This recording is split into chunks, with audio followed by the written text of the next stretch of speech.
What's going on, my broskiis? My name is Toadskii, back again, here to bring you guys yet another One Piece Treasure Cruise video. Today's video, we are doing the team video for the upcoming treasure map versus Edward Weevil. As I'm recording right now, it'll be coming out very soon. So definitely look forward to that. When it drops, I will be unable to stream it, I think. Pretty sure I'll be unable to stream it. If I am, I'll stream it and I'll let you guys know on Twitter and on YouTube, of course.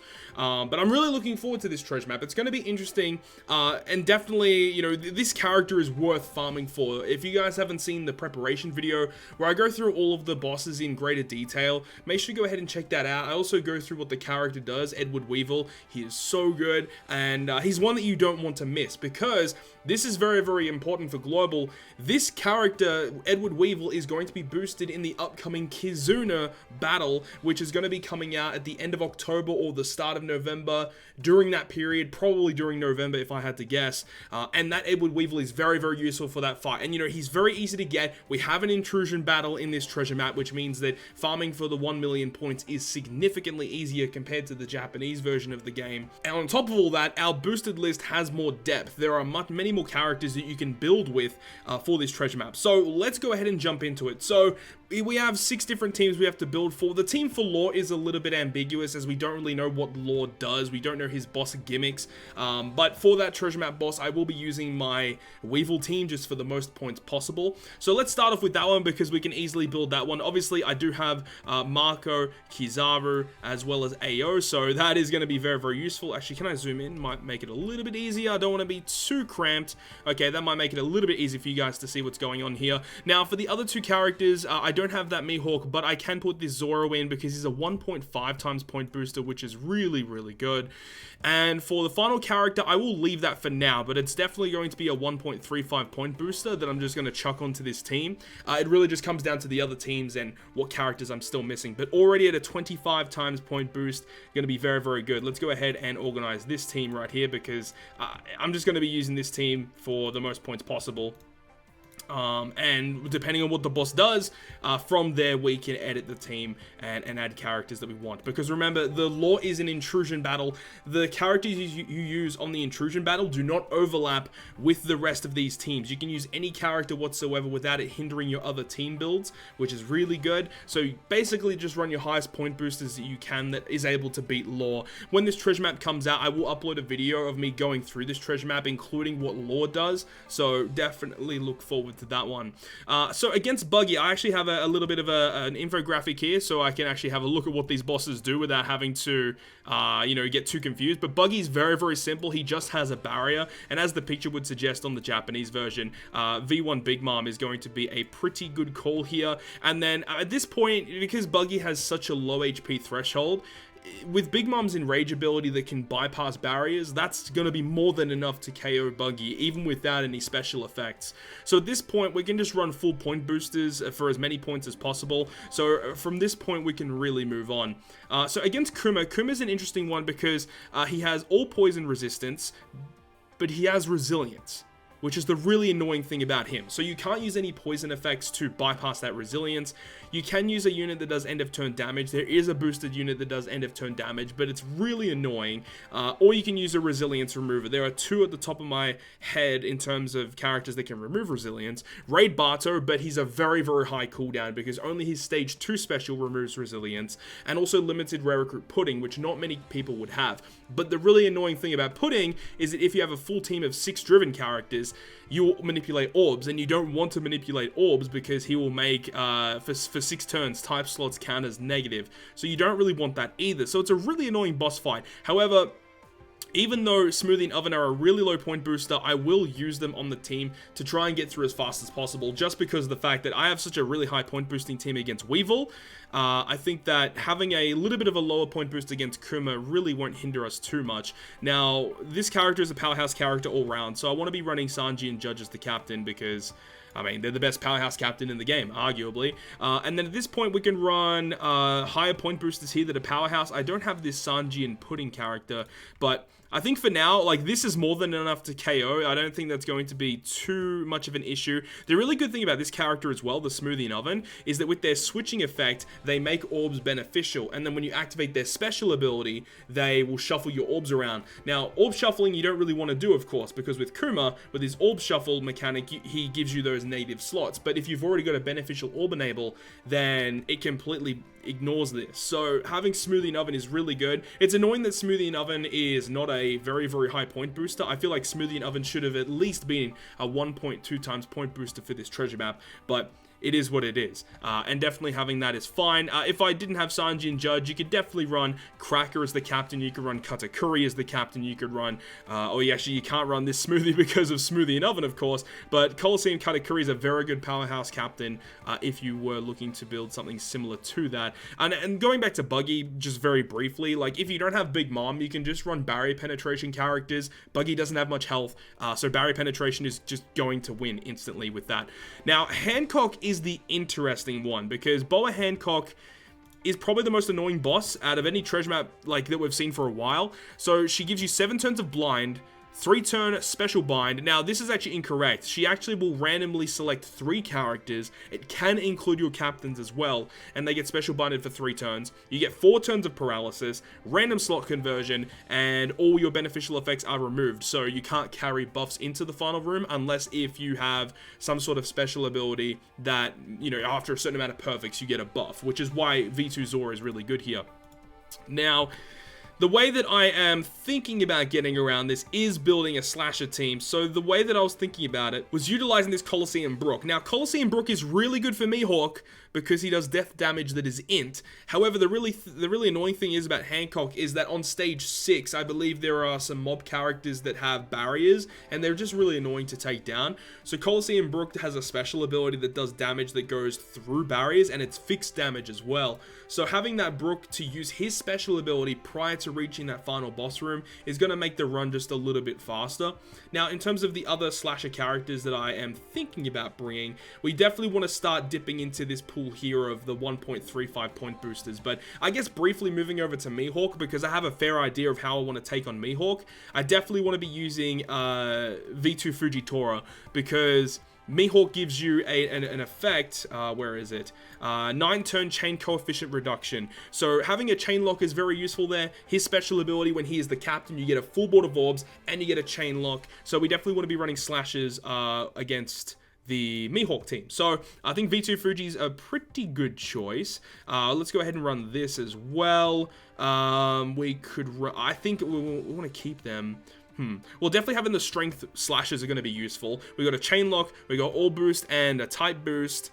This character is just a filler unit that has a lot of points. We can go back to that a little bit later, but then in terms, you know, we got to think about how we want to distribute these slashes between these two squads. Very, very interesting. I want to use Hyozo. Hyozo is a good unit because his special ability gets rid of the special bind that gets inflicted to our team, or silence, or special bind as it should be called.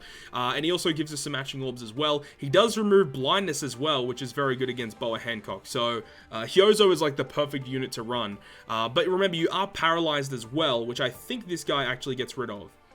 Yep, bind, paralysis, and attack down by 5 turns. So Kaku, again, another very, very good choice here. So with these two characters, we can bypass any negative effects that are inflicted to our team. And then this Big Mom. This Big Mom is very interesting because she does really, really good damage. So I am tempted to run her as just as the captain, because when you use her special ability, it puts you below 50%. If you're below 50%, you get 3 times attack. With the Coffin Boat ship, you're able to get some pretty serious damage output with her special ability. And I think targeting Boa Hancock in the mid-map is going to be probably a big priority for a lot of players out there. It helps out a lot, just having that effect to just use Big Mom special and it like instantly KOs Boa Hancock on the mid-map. So I think that's the way that I'm thinking about running the team against Hancock. Obviously, none of these teams are concrete final teams. These are just my thought process going through this right now. I'm probably going to be changing a couple of these characters around before the treasure map actually goes live. So when I actually upload my video where I'm playing through the treasure map, that's most likely going to be my final confirmed teams, of course. So what else do we have left here? In the 1.35 point boosters, we do still have a couple of slashes that we could utilize here. Like this Mr. 1 character, he could definitely be thrown in one of these teams. I guess it really doesn't make too much difference which team he's in. Edward Weevil himself is a slasher character, so I definitely want to utilize him somewhere. I think definitely on the actual final team against Edward Weevil, he would be a pretty good fit, but because we do need a slasher character here, we might just opt to put it on the Fujitora team. And then I guess I don't really have a home for this pudding here, so I guess this pudding would fit quite well because this Marco is a Psi and Int captain, so I think that makes a lot of sense to organize it like this. I want to organize it in the right way to make sure I get, you know, matching orbs where I need it. I think that's quite fine. That's fine like that. Update those points. 34 times team. Looking pretty juicy, if I do say so myself. So we'll go ahead and put Zoro and Pudding there.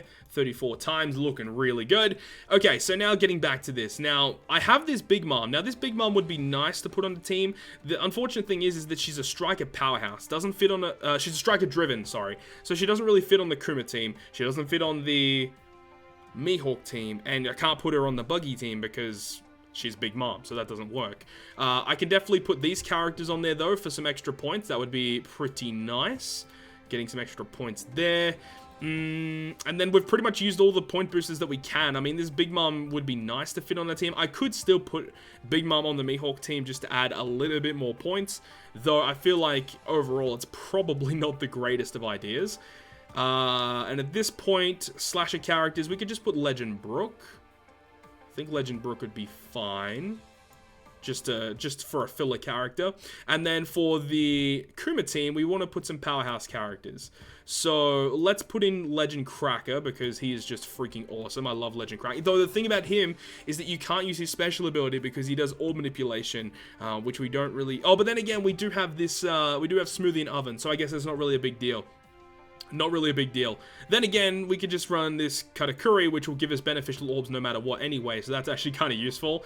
And then, I mean, it's just filler at this point. I mean, we've got color affinity, type, orb boost, matching orbs, like, what much more could you really want at this point? I guess we could just fit in a quick powerhouse character. I mean, like, we're just putting Treasure Map Jack for now, just for more points. I think that'd be okay. Is he a 1.2? Yeah, he is a 1.2. Okay, that's fine. We could just do that. See, like, that's a really low amount of points, but this team's going to go through it very quickly. And, you know, as I said, I mainly just want to get through it as fast as possible so that I can utilize my highest point booster teams on the Intrusion and the final boss against Weevil. So, moving on to the Buggy team, just to finish this off. What can we really put? We could put Zephyr just because he's a beast. And can we put any of these characters as well? Well, we could put Ace for no reason. I mean, we could just put Bartu and Cavendish just because why not? They're going to be pretty strong. And then update that. 3.7. So yeah, overall, I don't really see too many problems with this team. As I said, the Buggy team, Big Mom is just going to carry against Kuma. Smoothie and Oven are basically going to carry for this. Their end of turn damage with their switch effect. They give beneficial orbs with their switch effect. And then when you use their special, which at this point you don't even really need to do, because the only real reason why you would bring them is for their switch effect. Their switch effect is the main key component against Kuma. And then we get type and orb boost, color affinity, matching orbs, like... It's over. It's over against Kuma. Against Hancock, this is the one that's going to be very, very interesting to see. Definitely for, like, the final boss fight. Well, let's actually export it to the calculator and have a look. In terms of matching orbs, there really isn't a key way to get matching orbs aside from, like, we can use him to manipulate orbs, but it's not really super duper useful. This character gives beneficial orbs to adjacent. You make sight orbs beneficial for slashes, which is very nice. So just, we don't really get too much there, but like, we don't even have like matching slots really anywhere. Like, this is not the best. It's not really the best, but as I said, we are mainly working on just utilizing Big Mom. Let's go ahead and use the Coffin Boat. I don't think any of my characters have cotton candy, but we can see that our HP is 1957, which is pretty nice. We can actually calculate how much damage Big Mom does. So, as we said, it's 19571, and then you multiply by 0.5. So, you cut your health in half, and then you times it by 100. And that's how much damage you'll be dealing to Boa Hancock. So, yeah, during the mid-map boss fight, this special ability will always KO the that were Hancock. And as I said, if we get special binded, we can use Hyozo to unbind the big moms if need be. So it's not the greatest. If I had V2 Mihawk, that would be way more beneficial, as I could just run double Mihawk and then that would KO Boa very, very easily as well. Mihawk, I'm not really worried about either. We get a full border matching orbs, we get a chain lock, we get a type and orb boost. Like, this is a very, very good team, and it's not going to really see too many problems. I'm actually interested to see how much damage we can actually do with this final team here. We're guaranteed to get a full board of matching orbs. We're going to have Marco's effect active for the 2.25. Kizaru is going to be active with the 2 times, and then we're also going to have the AO active as well. 24 million damage. I don't really see that being too much of a problem against Edward Weevil. Before I pulled Marco and Kizaru, the team that I had planned was utilizing Whitebeard and Marco dual unit captain with potentially a friend Marco as a friend captain, and that was the strategy I was going to go with. And that team was still going to work fine, especially because the final boss, Edward Weevil, does not react to health cuts. So you could remove his barrier and then use double Whitebeard Marco, even if you didn't have a friend Marco, and you already cut his health in half, essentially, which is really freaking good. So, you know, if you have Whitebeard and Marco, but you don't have this new treasure map recruit Marco, you could definitely utilize that strategy. The health cuts are going to be huge with Whitebeard and Marco. So that's going to be another good strategy. If you don't have that, then I guess another strategy you could adopt would be utilizing Katakuri as a captain, or Smoothie Coliseum as a captain with the friend Marco, and run a sign into team from that. That will also be pretty decent. I think Smoothie is probably the best one, because Smoothie is also boosting slashes, and this guy is a slasher powerhouse. This guy is a shooter free spirit, so he won't be boosted by Katakuri or Smoothie, which is a little bit unfortunate. But Katakuri and Smoothie will boost both the treasure map recruit Marco and AO, which is pretty good to see. But there we go, that's the full rundown of the teams that I'm thinking about using for the upcoming treasure map versus Edward Weevil. Hopefully you guys enjoyed the video of just me discussing the random teams, and hopefully it works out well. And if you guys did enjoy the video, make sure to hit the like button down below, and if you want to stay up to date with all the content I post, including more One Piece Treasure Cruise content, make sure to hit the subscribe button down below. But other than that, guys, I will see you guys within the next video.